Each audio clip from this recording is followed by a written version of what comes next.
Yung truck namin, gusto ko talaga palaging may backload. Kasi minsan tumatakbo yung truck namin na walang laman pa uwi. Sayang, no? Sayang. Alam mo ba, ang sabihin ko sa'yo, ang secret way po namin na itlog na yan, mas malaki pa sa kita namin sa'yo. Baka dyan ka mag-stick sa itlog na lang. Mamaya, off camera, tuturuan din kita kung anong mga diskarte doon sa sizes. Di ba? Lahat na ng sekreto bigay ko sa'yo. Nakita ko mo, sabi ko, okay talaga kay ma'am kasi may grocery. Oo. Sabi ko, grocery, tapos may itlog, may tinda, may sabi ko, bigas. Bigas din, sabi ko, nagka-interest din ako sa bigas eh. Sabi ko na, talagang si ma'am talagang business talaga. Eh ako, hilig ko rin sa negosyo.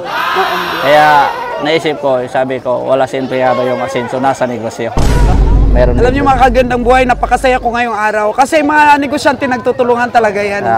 Kasi yung area mo mas bati, yung area ko naman. Magkaiba yung area. Magkaiba. Kasi pagkapareho ang area natin, tatahimik lang ako. Hindi kita bibigyan ng tip. Huwag kalaman.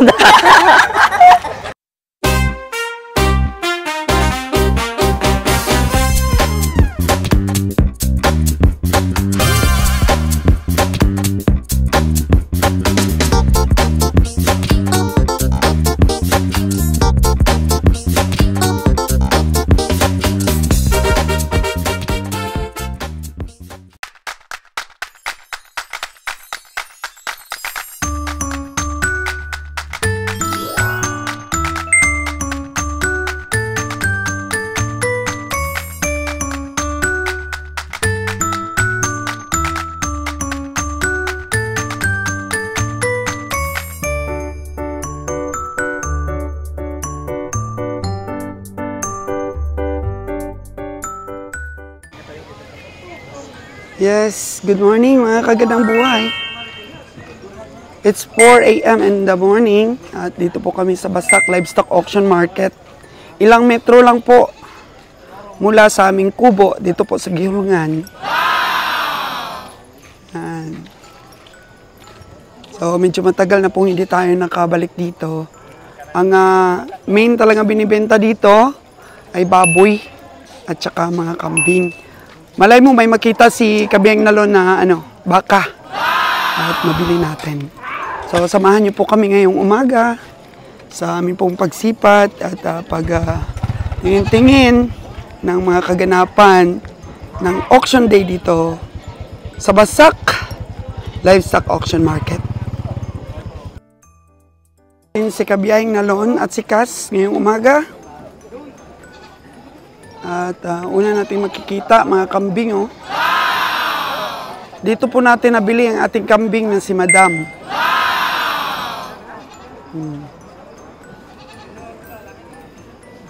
Kunti lang talaga kas no, baka dito no? Ano? Wala na kay baka ron sa una dam nga wala pa pandemic, jangan kay ang baka. Okay. Baka, kalabaw. Gabing ba, kanding. Naalala ko pa nung unang panahon na nag-upisa si Kabiyahe. Una-una pa, na bago kaming salta sa negosyo. Dito sa Basak namimili si Roger ng kalabaw. Ngayon wala na halos.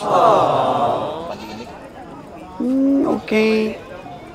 So sabi po ni Kabiyang Nalon, after pandemic, wala na po halos pinaparada dito na kalabaw at baka.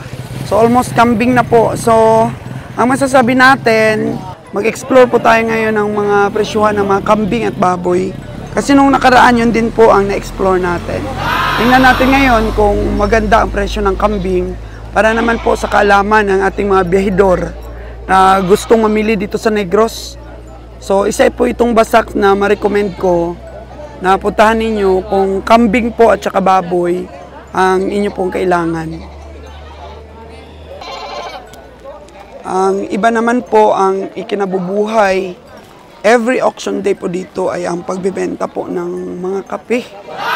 Iba't ibang klaseng kape, pero barakong kape ang mostly po na ino-order. So madilim pa. Yan ang kambing.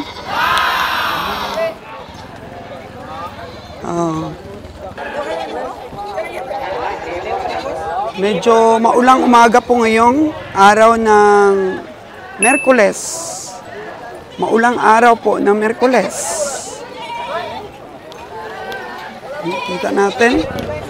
Naubo na po ang inyong kagandang buhay. Gawa ng maulang panahon dito sa Negros. At mamaya lamang po mga kagandang buhay ay pupunta na kami. Tutulak po ang team papunta po ng Cebu. Para po mag-explore din po tayo doon ng mga livestock auction. Samahan niyo po kami sa adventure po namin sa Cebu mamaya. I-document po natin yan mga kagandang buhay. Para dagdag kaalaman na rin po at para po sa panibagong journey sa pamimili ng ating team. Pero siguro mga kagandang buhay, mag-mapping po muna tayo. Huwag muna po tayong mamili. Tingnan lamang po natin kung medyo marami po talaga ang hayop. Pwede naman po nating patawirin ang ating sasakyan. Morning!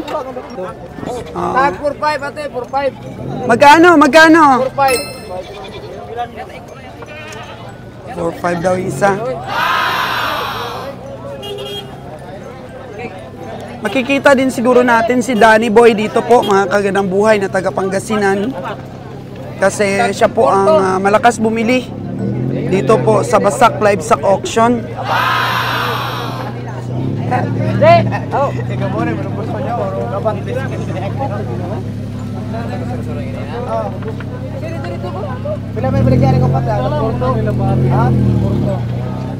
Busy po sila, oh. May tao rin pala dito sa Basak. Oh.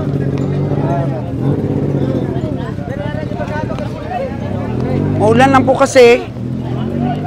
Ulan lang, yan. Ulan, lumakas. Lumakas pong ulan. Sinalon po ay sinuyod kaagad ang buong stockyard. Baka may matsambahan siyang baka. Oh. Kambing section. Hirap pag ganito pong tag-ulan. Maganda. Oh. Mura lang. Magkano ba yung mura na yan? Oh, 4-8 lang bili. Oh, 4.8.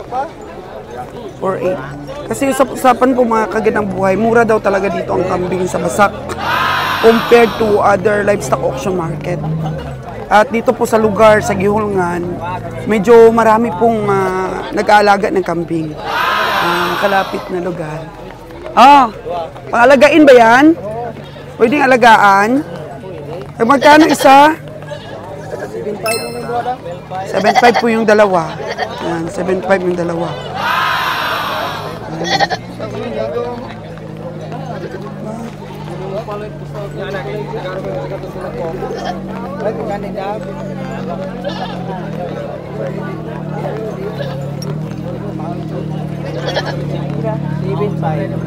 $7.5. May mga tawad pa po yun. Ito, may komprador na dumating.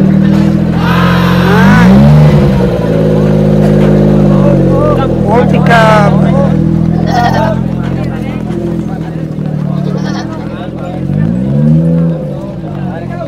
Ano po?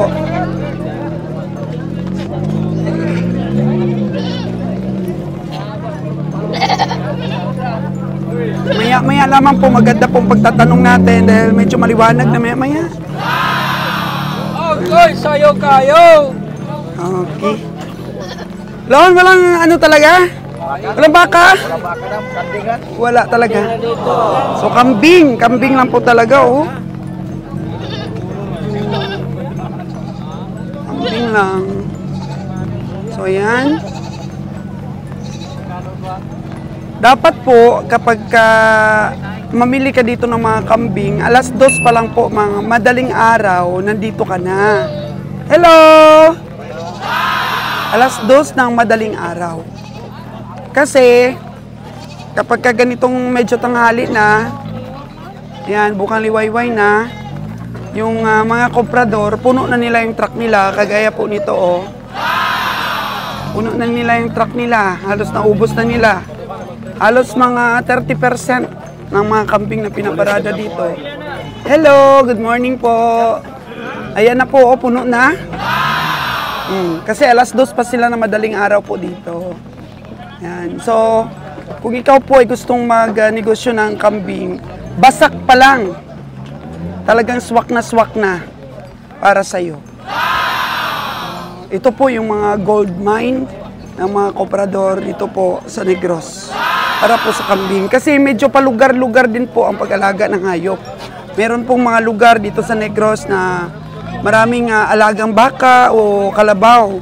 Dito naman po banda sa amin sa Gihungan at ang mga karatig po na lugar dito, mga kambing naman po ang kasagarang alaga. Makikita natin sa daan yung pagpapastol ng kambing. So ito, full pack na. Ang truck na yan. Tsaka marami pa pong dumating na mga komprador. Hanggang maubos talaga po ang display dito. Halos wala na pong binabalik yung mga farmers. Halos ubos na ubos ang pinaparada nilang mga hayop. Kunin talaga po lahat ng mga komprador yan. Kaya dapat, kung komprador ka, maagap ka po sa oras. Di po pwedeng gising ng tanghali. Kailangan gising na maaga. Lumiliwanag na po ang ating paligid. Lumiliwanag na.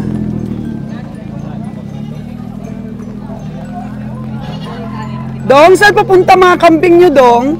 Para Mindoro. Okay. Patawid daw po ng Mindoro itong mga kambing. Punta Maynila. Punta ng Maynila. Taga Mindoro sila. Taga Mindoro, kumukumpra po dito, namimili, biyaheng Maynila. Alam nyo mga kagandang buhay, no? Halos ng mga komprador, biyaheng Maynila. Kaya makikita talaga natin, malaki talaga ang pangangailangan ng Luzon ng mga karne. So ang Visayas po, yun po ang source nila. Ang mga nagsusupply sa kanila ay mga taga Visayas. Pagdating po doon, may mga karinderya na kambingan. So ito po yung mga menu nila sa restaurant nila.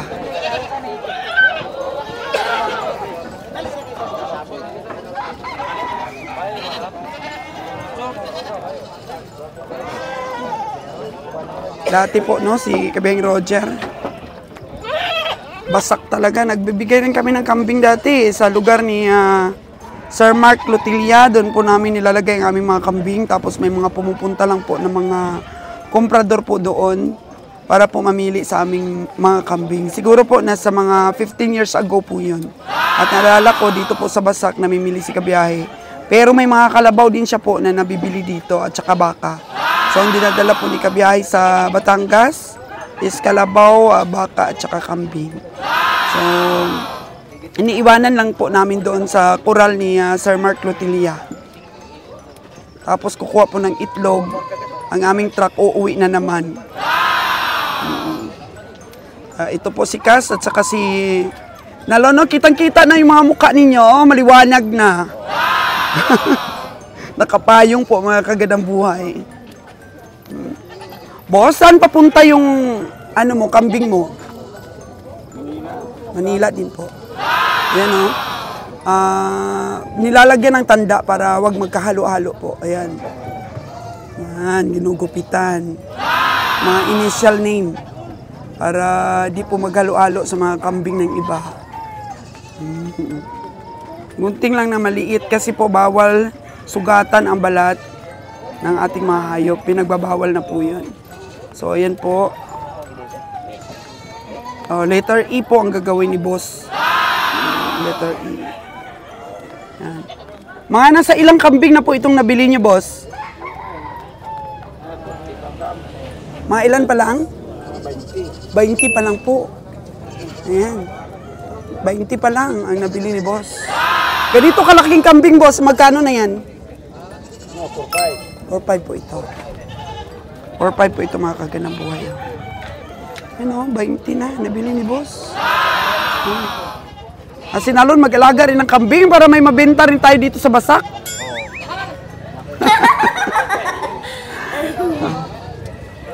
Ito po, medyo maliwanag na. Pwede na tayong magtanong ng presyo.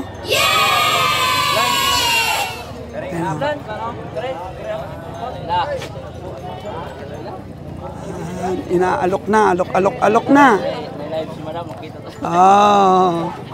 Ito. Marami na boss sa bili? Marami na. Konti lang madam. Ngayon? Mahal naman. Mahal daw ngayon? Sabi ng kobrador, konti lang daw ang kambing ngayon. Sana si Bustani? Wala pa madam, hindi ata nakatawid. Sa Manila.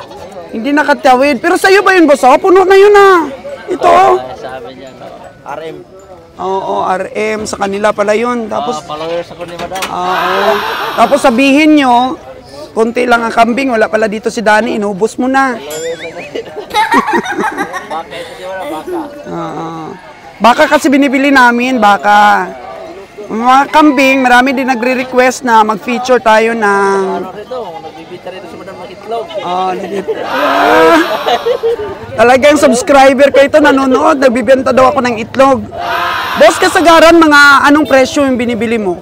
3,500, 3,200, 3,000. Nasa 3,000 plus. Yan. Mga ganito, boss, magkano na dapat ang ano niyan? Dito. 3,200. Yan. Ganito, mga sa 2,500 lang siguro. Nasa 2,500 dito, 2,500. Yan. Ito, medyo malaki-laki. Ayan. 4,500 yan. Mga ganyan. Oo, 4,500. 4,500 na kaagad. Oo, malaki kasi yung tayo. Pag mahaba tayo, mataasan. Mahaba ang tinga, mataas daw ang presyo. So, pang-alagain yun, boss, hindi pang-katay. Pang-alaga sa akin, dispersal. Dispersal pala po kay boss sa RM. Hindi pang-katay sa'yo, lahat pang dispersal. Dispersal lang sa akin, madam. Dispersal lang po. Saan dinadala, boss? Sa Manila at saka sa Tarlac, Pangasinan. Tarlac, Pangasinan. Yan o. Ayan, may magandang ano niya na, kulay Maganda kulay nito lang. Magkano yun, boss? Medyo, Abaw. 5,800 daw, boss. Mataas. Dalan ni duha ka bayo, plan. Kana duha? Babae, duha daw. Pero sa itlog, ma'am, sa kayo angkat ng itlog. Kasi may tracking din kami, bala ko rin kumuha ng itlog. San Jose po, San Jose. San Jose, Batangas. Sa mga Mendoza farm. Mendoza pa. Magkakapatid yan sila, mag-ina, magkapatid. Pwede. Followers ako sabi ko, maganda rin yung backlog itlog. Pero iwan ko lang kung kayang papunta dito. Di, Parang- mas bati naman ako. Ay naku, perfect na perfect. Naku yan. Awakan mo nga. So talking business po tayo. So ang truck mo, ito yung dala mo? Or mas malaki pa? Yung dala ko. Ito po ay kakarga ng mga nasa... 200 heads. Ilan? 200 heads. 200 heads. Pero sa itlog, kakarga ito ng mga 3,000 na. Malaki yung truck namin daw. 10 wheelers din. Okay. So ito pang ano lang, pang kopra, kompra lang dito sa mga stockyard. Pagkopra lang mo si stockyard yan. Pero yung pampuntan nyo talaga Maynila, 10 wheelers din. 10 wheelers. Alam mo ang itlog, secret weapon namin yan sa Kaya negosyo. naman, kaya naisipan ko, sabi ko, hirap din ako sa backlog eh. Sabi ko, Yes. maganda rin kasi sa itlog. Kasi nakita ko na maraming itlog eh. Tsaka sayang din yung truck pag uwi dito na walang laman.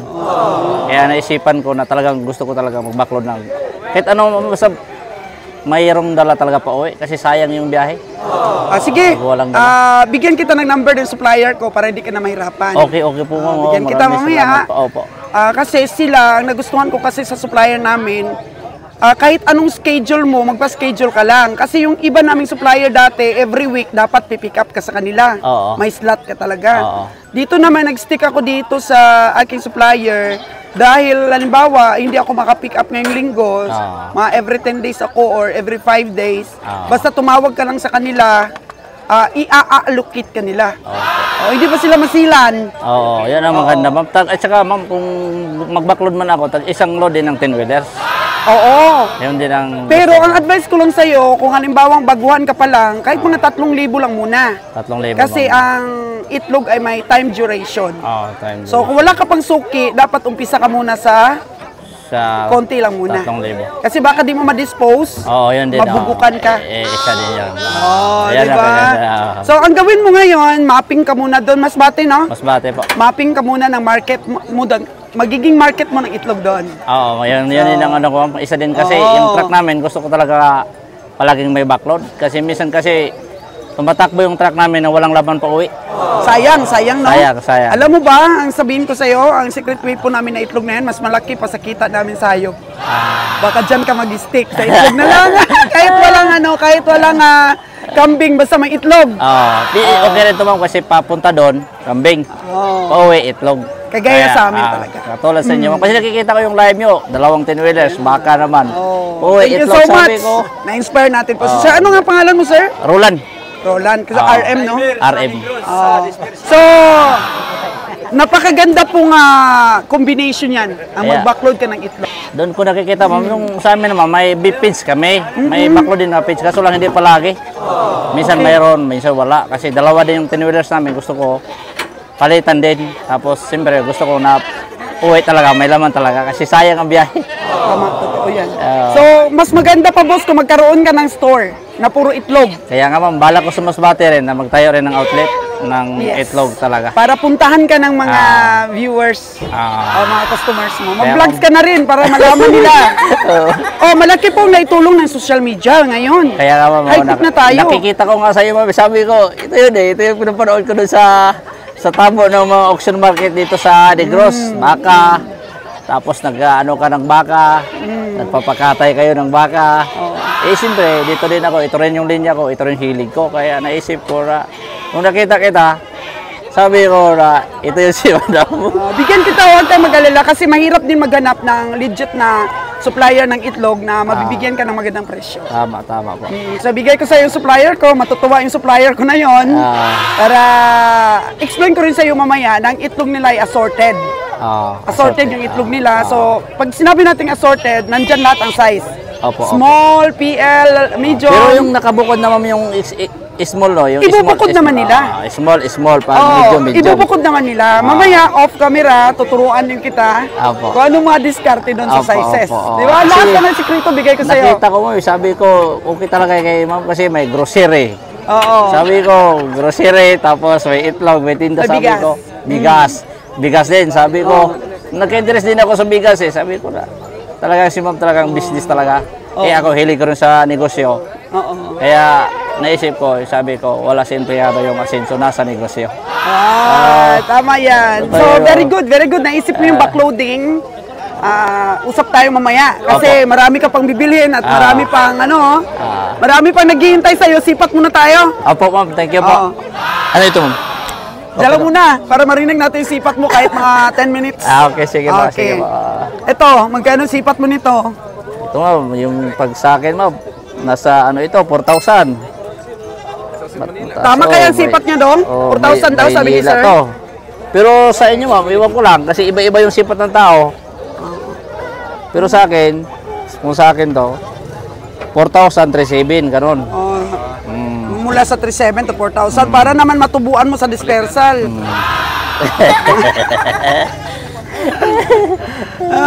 Magkano ba daw ang gusto mong presyo? Porto. 200. Pero ito mataas ito sa kung para sa akin ma'am, sa 4,000 kasi sa dispersal, kikita pa rin ako kasi hindi naman katay Iba kasi yung sipat ng katay at saka sipat ng dispersal. Pagdating kasi sa dispersal kasi, mataas yung kuha. Pagdating sa katay kasi, kailangan nakabase ka talaga sa karne. Patay talaga sa'yo si Danny. Katulad din ng baka. Ay, si pa rin Danny, kilala ko yan. Pero ang sipat kasi ni Danny is more on karne. Mas mataas ang sipat mo. Mas mataas ang sipat. Pero pipiliin mo rin yung may lahi.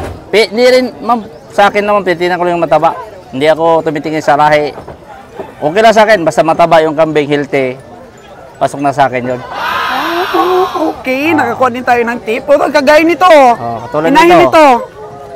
Ito sa akin, pasok to sa akin kasi may taiga. May taiga. Ayan, dispersal to Kaso ang problema nito, mataas ang presyo. Hindi ko kaya. Magkano ba presyo dong? 9,500. 9,500, dalawa? Dalawa. 9,500, dalawa. Opo. Okay. Tinawaran ko to ma'am na 4,000. 4,000 isa. Tinawaran ko to 4,000. Ayaw ibigay, sabi ko naman, ikot ka muna. Logi. Talo daw siya. Talo daw siya. Wala namang pilitan dito, di ba? Bidding ito bidding. Pag kaya, bigay. Pag hindi, wala. talikod. Talikod dong, no? Sa'yo dong. Magkano yan? So mamaya po bigay ko sa'yo. Yung, Ayaw, no? Talagang sa business talaga, ma'am, no? Kasi sa bigasan din, ma'am, no? Oo. Ganda rin ng pag-ano, bigas at saka itlog. Sa amin, Napakagaling talaga. ganun din yung kapatid ko. Yung balak din pumasok sa larangan ng itlog, bigasan, tapos grocery. Boss, dito ka magkakaroon ng milyon sa itlog. Sabi ko sa'yo. Ay, hindi, ma'am. Mayroon naman talaga, ma'am. Kasi matagal na rin ako sa larangan nito. Dito rin ako masinsom. Dati rin ako security. Security guard. Security guard ako dati. Tapos, Ilang years ka na sa industry ng mga... siguro, ma'am, sa industry ng pagkakampi, siguro mga 7 years. 7 years. So, madadagdagan ang milyon mo pag mag-itlog ka. Kaya Pero naman- milyon din ang unan sa itlog. Kung 10-wheelers ang dadalhin mo. Sa kambing naman, ma'am, maabot ang 2 million. Pag 10 wheelers kaya mag-load kami ng 400, 500 ng kambing, aabot din ng ganon. Pero bala ko talaga may extra income talaga kasi Tama yan. iba talaga yung may extra income. Kasi alam mo, marami kaming natutunan during pandemic time. Kasi yung negosyo namin, ano lang nakadepende kami sa lakas ng turismo sa Boracay. Opo. So kahit may grocery ako, kahit may bigasan ako, napiktuhan ako nung pandemic. So tama ka, kailangan may extra income. Extra income Kaya talaga. pinasok ko ulit itong pagbabaka para Kasi may ma'am, extra siyempre, income. mahirap naman pag uwi mo dito, walang dala yung tracking mo, di ba? Mas maganda na yung pupunta doon, may laman. Kahit kunti lang yung kita, pagbalik mayroon din. Kahit kunti yung kita, importante, balik, pauwi, papunta dito, Malibre may yung laman. May pamasahe. expenses. Kasi hindi rin biro yung expenses mo, malaki rin yung Malaki expenses. talaga. Sa akin nga yung tinulos namin, 120 yan. Pareho tayo Expenses. Expenses pa lang yan sa daan. Oo. Hindi pa 120 kasama expenses. dun yung mga sweldo natin, mga pagkain, ganyan. So, Kaya yan. malaki-laki. Kaya ma'am, na ano rin ako sa yung pinakita mo doon sa ano, yung grocery, Oo. bigasan. Kaya naisip ko rin ba na kung Di ba? Nakaka-inspire po ang ating mga uuwi, vlogs. kung ano ako, bala ko rin sa Masbate, magtayo rin ng bigasan. Kasi yung kapatid ko, hilig rin niya eh. Tapos Pwede siya magbantay. Yung asawa mo, teacher yung asawa ko. teacher yung asawa mo. Hindi pa na makapagbantay ng store, so yung kapatid mo yung... Sabi ko na nga sa kanya, ikaw pag hindi ka na ano, kasi sa empleyado talaga, wala talagang asenso dyan. Nasa business talaga. Iba yung kita ng business. Ako nga pinirect din ni Kabiyang Roger Sabi ko na iba talaga kasi sa akin lang. Dati rin akong security. Malaki-laki na rin sweldo doon. Pero hindi sapat eh. Iba pa rin dito. Iba pa rin kakaiba rin. Si Kabiyang Roger, sabi niya, tumigil ka na dyan sa trabaho mo. Ako na lang magsweldo sa'yo, 100,000 a month. Grabe. Totoo yan, ma'am. Tulungan mo lang rin ako sa negosyo natin. Kaya kitain yan. Sa akin, ma'am, siguro, monthly siguro, ma'am, kana siguro 400, kaya ko rin kitain yan. Sa pagkakambilan. Plus mag-iitlog ka pa at yan din ang bala ko talaga, magbigas ako tsaka itlog. Ilan ang anak mo? Isa. Dagdagan mo yung anak mo. Kasi dumadagdag ka ng sipag. Buntis na rin yun, ma'am. Tsaka buntis na rin yung asawa ko. Bata ka pa, no? May 40s ka na? 36. Bata pa talaga si Sir. 36. Ang dami pa pong dapat niyang matutunan dito sa business, lalo na po kung gayahin niya po ako. Gayahin niya yung ating mga strategy. Ano ako, sa bigasan, grocery. Sabi ko, kakaiba talaga kasi iniisip ko mo, backload talaga eh. Uwi. Isipin mo, 7 years, di ka nagkaroon ng backload? Hindi, ma'am. Nagkaroon naman mo kasi hindi palagi kasi yung kapatid ko may tindahan siyang feeds. Sabi naman sa akin, palakihin natin ito. Saan ka kumukuha ng feeds? Tayo. Nakadirect kami, ma'am, sa Ultra Pack. May Ultra Pack kami. Saan? Sa Bulacan. Mukhang magkakaigihan kami nito. Kailangan ko rin ng feed. Pollard din po, ma'am. Mayroon din po kami. Ano pa yung ibang... Ang malakas kasi sa amin, Ultra Pack at saka Pollard. Pollard. Matutulungan mo rin siguro ako dyan. Mayroon din tayo, ma'am. Kasi nakadirect din kami, ma'am eh. Pwede rin ba kami mag-direct dyan? Pwede, ma'am. Pwede tayo. Pakilala kita sa supplier ko, ma'am. Doon sa sa kinukuhaan ko rin. Meron Alam niyo mga kagandang buhay, napakasaya ko ngayong araw. Kasi mga negosyante nagtutulungan talaga yan. Kasi yung area mo Masbate, yung area ko naman. Magkaiba yung area. Magkaiba. Kasi pagkapareho ang area natin, tatahimik lang ako. Di kita bibigyan ng tip. Kalaman. Kasi sa negosyo, aminin man natin hindi, kailangan nating proteksyonan ang bawat isa. Totoo yan. Totoo yan. Hindi pwede mabunga nga tayo pagdating sa mga ganyan, di ba? Totoo yan, totoo yan. Pag pareho yung area natin. Kaya naisip ko ma'am, sabi ko naman, siguro, hindi rin siguro ito pwede pagdamot ni ma'am yung nalalaman niya. Hindi pwede.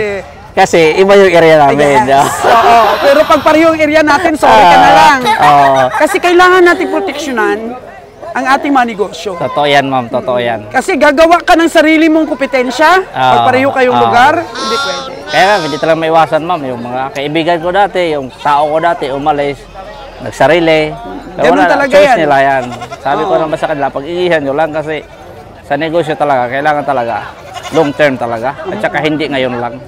Ang baga, pang matagalan talaga. Mag-isip talaga kayo na yung pera, kinita nyo, pinaghirapan nyo yan.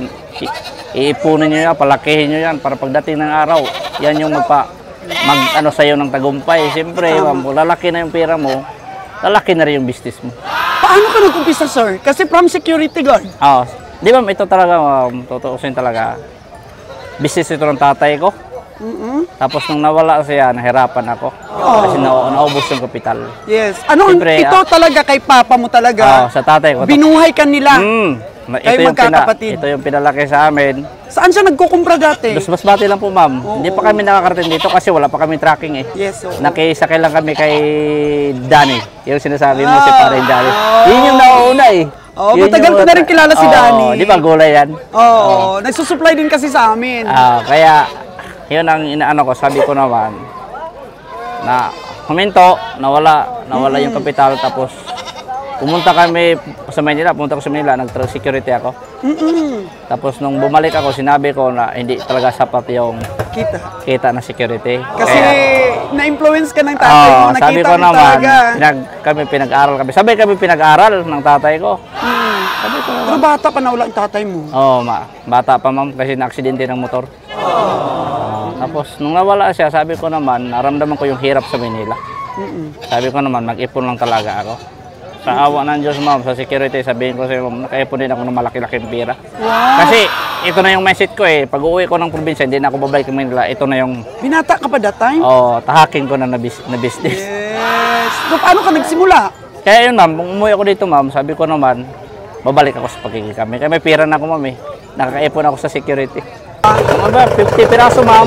50. 50, malaki-laki na talaga naipon mo. 50 Ilang years piraso. ka bang nag-ipon?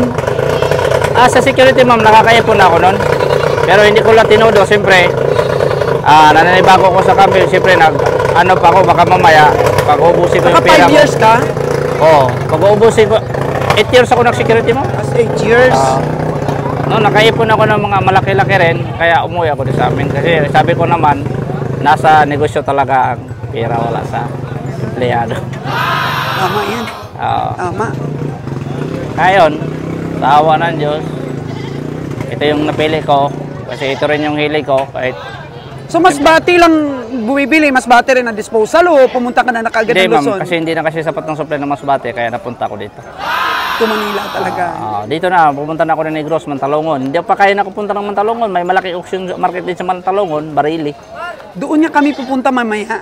Ang laki, doon tayo magkita mamaya ma'am. Mamaya, kita tayo ulit doon. Kita tayo ulit doon.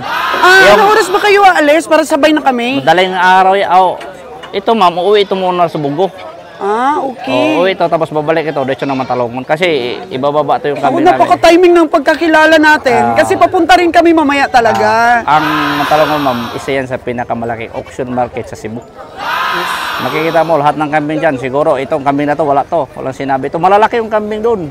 Oo. Tapos maraming kalabaw at saka baka doon. Okay. Galugarin natin yan. Mamaya ma'am, kita tayo doon. So, anong oras ba dapat kami nandun na? Mamayang hapon nandun na dapat kami. Hindi ma'am, ang bilihan talaga doon ma'am, madaling araw, alas 2. Bukas. Alas 2, umpisa na yan. Alas 2 na madaling araw. Okay. Sa palagay mo, makakabili kami doon? Oo, ma'am, makakabili kayo. Baka. Oo, baka at saka kalabaw. Kalabaw, maraming kalabaw at saka baka doon. Hindi ba mahal sa pamasahe sa barko? Hindi naman ma'am, dito kayo sasakay. Hindi naman, maliit lang naman pamasahe. Okay. Maliit lang naman. Kayang-kaya yan. Di ba? Bargaining of ideas kami ni Sir mamaya. mga business. Doon tayo, magkikita tayo, ma'am. Oo, Saka magkikita nag-open kami. tayo ng business natin, ma'am. Yes, yes. Gusto ko rin makakatulong ka sa makaabot akin. sa... O ano rin yung nalalaman ko sa business, kaya ko rin may tulong bargain sa'yo. tayo. Thank you so much. Thank you so much. Thank you po, ma'am. Hulog ka ng langit ngayon sa akin. Thank you po, ma'am. Maraming salamat po. Ayan, umulan na naman. So, dadagdag ka pa? Opo, Dadagdag ma'am. ka pa? Mamimili muna ako, ma'am. Oo. Opo. Okay, okay. Salamat. Balikan na lang kita mamaya.